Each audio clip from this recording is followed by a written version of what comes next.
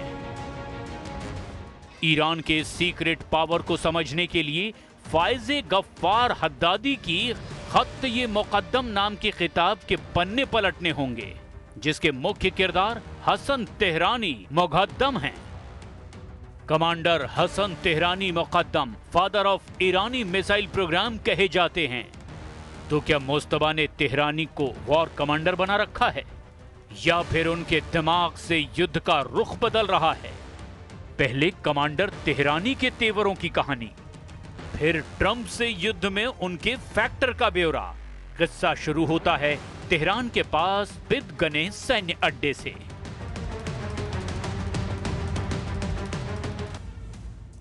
युद्ध काल में कमांडर तेहरानी ने ईरानी फोर्स की मजबूती के लिए तूफानी मिशन शुरू किया। 1982 में उन्होंने IRGC की पहली आर्टिलरी कॉर्प्स की स्थापना की। 1982 में एवाज में आर्टिलरी रिसर्च सेंटर की स्थापना तेहरानी की लीडरशिप में हुई। कमांडर तेहरानी ने अक्टूबर 1983 में IRGC की मिसाइल कमांड सेंटर की स्थापना कराई। अगस्त 1985 में कमांडर तेहरानी IRGC वायुसेना के कमांडर बने। जिसके बाद उन्होंने प्रॉक्सी ग्रुप के लिए मिसाइल यूनिट बनाना शुरू किया। 1987 में पहली ईरानी मिसाइल नाज़ियात मिसाइल को डिजाइन किया।